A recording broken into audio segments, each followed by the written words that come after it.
Welcome back to another episode of NRL by Jellyman for round 3 in review, round 4 preview here on Wednesday, March the 22nd. Topic 1, 2, 3, 4 are going to go as so. So it's round 3 review, round 1 to 3 insights for the top 8 squads currently, round 4 preview, and then round 4 best bets.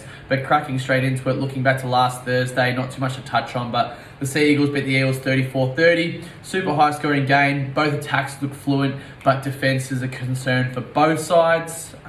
Schuster looked unreal, scoring up the defence. Turbo looks like he's still in second gear. And then for the Eels, obviously falling to 0-3, potentially 0-4 this week against the Panthers. Not too concerning earlier in the season because they've had some tough matchups. They've got a tough draw at this stage, and they'll probably go on a run as the team they've got is too good not to do so.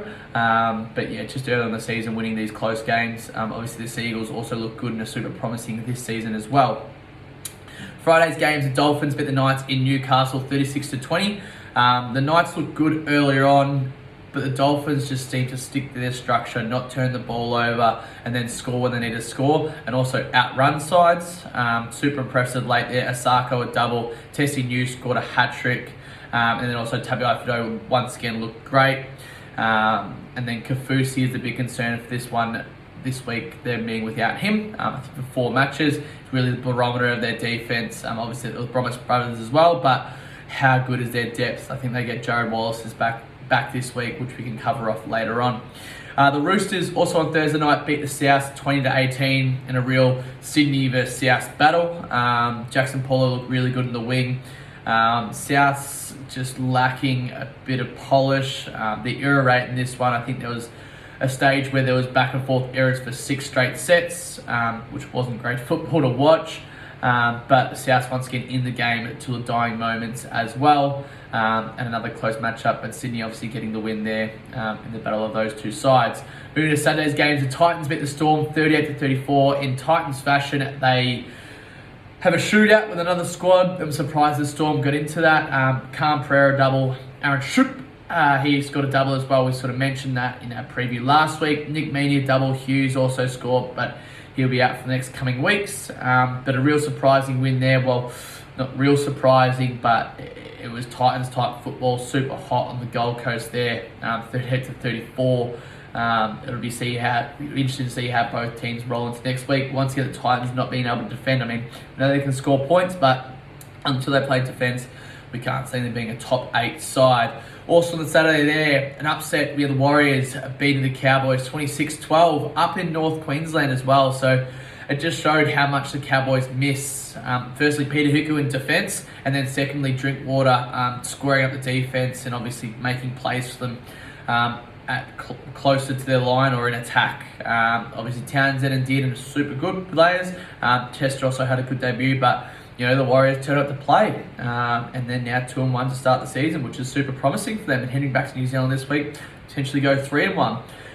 Broncos beat St. George 40-18. The scoreline is a bit flattering in this one because Broncos scored the last 4 tries of the game from the 70th minute on, obviously blowing out St. George, but St. George win it right up to their ears until that 70th minute. Not too much to touch on this one, though.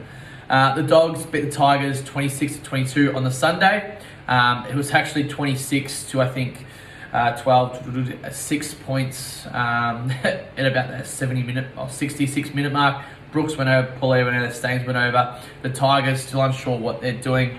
But the Dogs did look good for 70 minutes in that one, or 60-odd minutes in that one. Obviously going over to New Zealand this week will be an interesting matchup. Also on the Sunday, the Raiders beat the Sharks in true Raiders fashion down there in Canberra, 24-20. Sharks actually beat them in all departments, but the Raiders just grinded it out. Horsburgh scored a double. All the main guys for the Sharks actually scoring. So you got Kennedy, Mulatalo, Ramian, Nikora as well. But yeah, the Sharks should be too concerned. 1-2. They get Hines back this week, which will improve their squad immensely. Looking at topic 2, so round 1 to 3 insights so far. So looking at the Broncos, they're the real deal. They're forward breakthrough tackles like no tomorrow. And then they've got the attacking weapons to back it up and can score at will. One area to look at improvement for them is them not getting ahead of themselves like they potentially did last year. Also with the young squad trying to force plays and force scores and score in every possession, which leads to errors. So just, playing through the middle, getting to their set, whether it's a kick, whether it's a line drop out, getting to their positions there. And the Dolphins, good to see they play simple type football. So, running it through the middle, not offloading, no errors, get to your kick each set. Real Wayne Bennett style football, which has helped them get to 3-0 at this stage of the season. The Seagulls, they've got the squad to be a threat this season, but can they defend? As already mentioned, Schuster, he looked great. Turbo is still in second gear. And their forward pack looks dominant. No one wants to go near Olakau'atu. For the Warriors, obviously in fourth there, they're a team that we need to see a few more games from, but obviously being back at home in New Zealand, potentially helping them, but also those games in New Zealand, if they get the wins there, super promising signs anyway. Looking at the next squad is Panthers, so obviously they had a bye last week. It'll be interesting to see how they come out of this bye. The Titans, we know they can score, but can they defend is their main thing. Already sort of mentioned that. The Roosters, they got up for the last game, but still weren't convincing to us in our eyes. Plenty of errors early on, but they did the same thing early last season. But they need to get ahead because they don't want to finish in that 5 to 8th range like last year and then fall out of the finals as quick as they got in there. The Bulldogs looked good for 70 minutes, but obviously let in a few tries late, but nothing too concerning there. Moving into the round 4 preview, so Eels played Penrith Panthers on the Thursday night. So the Eels paying $282. The Panthers paying $144 there. The ins and outs, so Madison back for the Eels, Sorensen back for the Panthers. Obviously the big thing is Penrith coming off that bye. We saw what Manly did to the Eels last week. But the good news for the Eels is this one is at CommBank where they've not dominated, but they've won the last 2 against Penrith. But Penrith coming out of a bye, we think they'll be too good for them here. It just depends, are Penrith going to look to score the ball or play defence? If they look to score the ball, they'll be able to score the ball against the Eels, but if they look at defence, I think the Eels will be able to break through them and get a few scores there. But it'll be an interesting one to look at. Friday's night games, so the Storm versus the Tigers. The Storm are 143, Tigers 286. Obviously no Jerome Hughes for the Storm there. I think he is suspended. It hasn't been updated as of yet. But Cam Munster does come back for the Storm. The Tigers have shifted things around massively. Pupley back for them. Laurie to 14, Dewey to fullback, Staines back to the wing, and Nofaluma dropped. So it'll be interesting to see how the Tigers look going down to Melbourne there. I don't think they've won in Melbourne in a long, long time either. Sort of looking at some of the stats in this one. The Storm won their past 7 of their past 9 games. The Storm have lost their last 3 games at Amy Park, which is quite interesting. But Storm fullback Nick Meaney has scored 5 tries in his last 5 games against the West Tigers as well. So a few interesting numbers there. The next game that evening is the Dolphins against the Broncos. The Dolphins are 290, Broncos are 142. Obviously back for the Dolphins is Jared Wallace, but out will be Felice Kafusi. So looking at some of the stats in this one, no changes for Brisbane as well. Good to mention there. There's not too many stats on this one, other than it's Ezra Mann's actually scored 8 tries in his last 9 games at Suncorp. And then Cobbo's also scored 16 tries in his last 15 NRL games.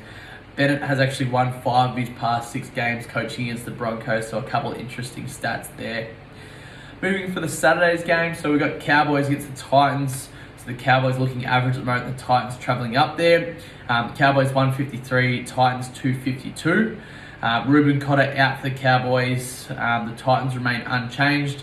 Looking at some stats of this one, Neem comes in for Cotter there. We've got the Cowboys have won 12 of their last 15 games against the Titans. The Titans have only won 1 of their last 11 games in Townsville. Tuolangi has scored 12 tries in his last 13 games at Queensland Country Bank Stadium. Brisbane's actually scored 7 tries in his last 8 games against the Cowboys, and Holmes actually scored 8 tries from 11 games against the Titans, so a few good try scorer stats in that matchup. We actually like the Titans in this one. I mean, we've got to look a bit more in depth into it, but the Titans could cause an upset. Obviously, for the Cowboys with no drink water, where does their offense and attack come from in the halves and through their spine? The evening game on the Saturday is South versus Seagulls. South 166, Seagulls are coming to 223. They were out at 260 earlier this week. A few changes, so it's mainly the South bigs. So Sele, Shaq Mitchell and Totola all out, which is big for South. And then also Seagulls, they remain unchanged there. They have named Sipley, but he's in number 18 at the moment. A couple of stats for this one. The Rabbitohs have actually won their past 6 games against Manly. The Seagulls have only won one of their past 13 games at a core stadium. Johnston, 22 tries in his last 12 games at a core stadium. And then Jake Trbojevic actually hasn't defeated the Rabbitohs at a core. Walker scored 8 tries in 12 games against the Seagulls. So a lot of stats favouring South there. But look, the Seagulls are pretty good value there coming into a core. I mean, they might talk about that. You know, South's had quite a few games. I think either team plus 10.5, so 1 to 10 for either side would be a good bet, or even plus 6.5 with South playing a lot of close games. The Seagulls games have also been quite close as well. Last game have also been quite close with plenty of points scored. So look at the points over in this one. Either team to be quite a close matchup there. Moving to Sunday's game, so actually 3 games on the Sunday. So New Zealand against the Bulldogs, 183 the Kiwis are paying to 198 against the Broncos. Outs for the Kiwis are Barnett and Egan. Bulldogs stay strong there. Looking at some stats in this one. To do so, both sides undisciplined. The Warriors have won their past 4 games against the Bulldogs. The Bulldogs haven't won at Mount Start since 2011, so 12 years. I know they didn't play the last couple of years. Cozzy scored 5 tries in 3 games at Mount Smart. Addo-Carr's actually scored 19 tries from his past 21 games there as well. Niokore makes his 100th game appearance, 100th NRL appearance, I should say. He could be a good one for a try in his 100th there. We like the Warriors back at home in this one. They get Chance back. They bring in Lussick, Ford and Curran as well. And no changes, as we mentioned, for Canterbury. The Knights versus the Raiders. We like the Raiders in this one. The Knights are 253, Raiders 153. They do get Brayley back. Quite a few changes. Young actually goes out as well. And Marju comes onto the wing there. So Marju in for Young. And then obviously Brayley into hooker there as well. And the Raiders remain unchanged. Papali'i is in. And Wolford's also in for an injured Danny Levi. So we like the Raiders in that one. There's not too much else to touch on. We'll leave the stats for later on in the week. And the Dragons against the Sharks. Dragons 240 at home against the Sharks 158. The Sharks obviously get Hines back, and they've named Trindle at 17, and Williams makes way there. St. George remain unchanged in that matchup, but we do like the Sharkies in that matchup. They did beat them a couple of times last year as well. Hines obviously back is a big in for them. Topic 4, round 4 best bets. So Panthers 1 to 12 total points over in that matchup. Storm to 1 to 12 total points under. Defense will be a huge thing for them coming off that massive game against the Titans. The Broncos 1 to 12 total points over. As mentioned, the Titans game total points over. Titans plus 10.5. 50-50 for South versus Manly at the moment. We do like Manly or a close one. We were 50-50 on NZ versus Canterbury, but you know, looking at the travel, we do like the Kiwis back at home there. Raiders head-to-head, total points over for that matchup, and the Sharks line in that one.